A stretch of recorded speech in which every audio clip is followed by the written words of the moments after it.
Започнуваат подготовките за галичката свадба за 2025 година. Со мене ова утро се председателот на местна заедница Галичник и подпредседателот да слушнаме до каде се подготовките, колку пријавени има годинава и како ќе изгледа галичката свадба која ќе трае од 11 до 13 јули оваа година или за Петровденскиот празник. Добро утро велам до господин Огнан Караѓозовски и господин Филип Филиповски, председател рековме на местна заедница и подпредседател.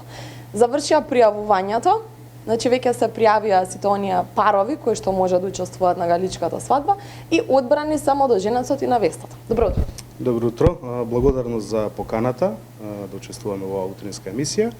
Да, подготовките за галичката свадба течат, конкурсот е завршен, веќе имаме избрано зет и невеста за оваа година, што сме особено драго ние, бидејќи се од галичко потекло, Јован Филиповски ни е избран за зет. Оваа година од тие што исполнуваат повеќе услови од галичани, имаме само тие се пар, имаме и уште два пара кои што имаат желба да учествуваат, меѓутоа не ги исполнуваат тие основните услови да имаат галичко потекло и затоа изборот беше и полесен за нас како совет и побрзо дојдовме до одлуката да избереме зет и невеста за оваа година. Да, токму тој ќе ве прашав кои се условите, колку имаше пријавено годинава од Галичник да бидат младоженец и невеста, но веќе кажавте. Така, да. Веќе кажавте дека се избрани. Избрани се веќе, да. Значи Јован Филиповски, Лилјана, да, не го знаме презимето, но знаат тие дека се избрани. Што понатаму, Огнан? Како течат подготовките? Подготовките течат како и секоја година. Се спремаме за да направиме што е можно по-добра галичка свадба, да има повеќе учесници и да се продолжи онаа традиција на зачување на традиционални вредности и зачување баш на традицијата и на нашите обичаи, бидејќи ние двајцата сме од Галичник, сме учествувале во галичка свадба и сакаме таа традиција да продолжи понатаму. Да, го зборувавме и позади камерите за почетоците на галичката манифестација како настан. Со вас веќе ве најавив подпредседател на местна заедница Галичник господин Филип Филиповски дека од 63-та година галичката свадба е земена како манифестација. Галичка свадба постоела. Мештаните кои што живееле на времето таму се правеле свадби со тие убави традиции и обичаи кои ги спомена и Огнан, меѓутоа сега прераснува во една манифестација. Од 63-та до ден денешен со неколку пропусти поради X причини кога не се одржувало, но досега многу пати се одржала галичката свадба. Да слушнаме малку повеќе за историјата, културните вредности, се што носи галичката свадба. Па да, токму така, галичката свадба како манифестација, која што и ние сега ја организираме оваа година, почнува во 1963 година.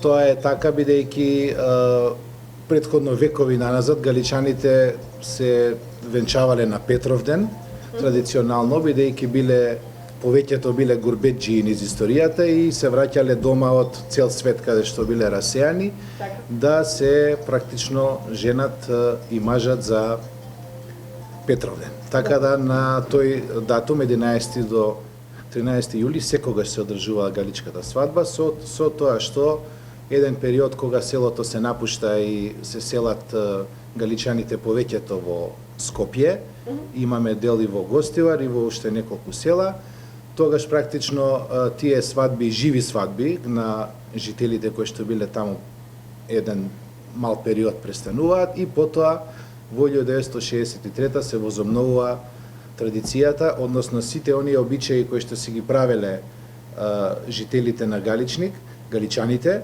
што траеле отприлика 7 дена, да речеме свадба, 7-8 дена, се збиени во овие 2 дена како манифестација и се задржани комплетно во оваа наша галичка свадба која што ја организираме. Ќе слушнеме ли малку за обичаите? Може да се надополнувате слободно кои се обичаите барем за оние граѓани кои што не присуствувале на галичка свадба, но слушнале дека постои.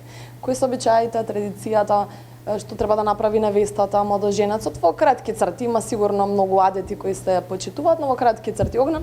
Значи најпрви, нормално како за секоја свадба се пречекува музиката, се реди бајракот и се фрла со пушка. Значи тоа означува еден многу, мислам за нас многу интимен момент, поготово редењето на бајракот, каде што нели стартуваат свадбените обичаи. Потоа невестата која што нормално мора да биде скриена од момчето, оди да наточи вода на 3 чешми, тоа е исто еден интересен дел. Збориме во овој наш 3-дневен дел од галичка свадба, каде што нели вечерта тие одат по вода, тоа се прави со борини, доста так убав спектакл да се види. И потоа нели следниот ден се започнува со баш сите традиционални обреди. Најпрвен зетот оди по невестата, пардон. Зетот оди да ги кани мртвите. Тоа е исто така еден доста интересен момент.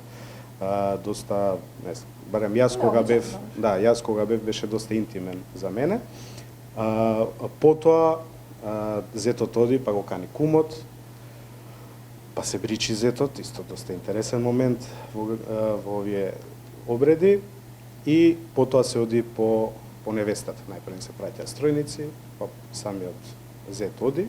Тука е оној дел каде што нели низ прстен го гледа зетот, ги кажува тие зборовите низ прстен да гледам, во срце да ти влезам. Во меѓувреме исто кога се игра тешкото и невестинското оро, исто така сите сме доста емотивни. Од прилика, нели сите тие обичаи се многу важни зашто тие се случувале во минатото. И сега наша цел е тие да ги пренесеме пак и за луѓето, нели, и за нас си го правиме тој фестивал, меѓутоа и за сите посетители да видат дел од минатото како и ден денес може да се оживее. Ви благодарам за одвоеното време. Успеавме да ја доловиме галичката свадба. Оние кои што може да присуствуваат ги покануваме на 12 и 13 јули да ја проследат. До тогаш се гледаме повторно. Поздрав. Фала ви многу. Поздрав. Поздрав, пријатно.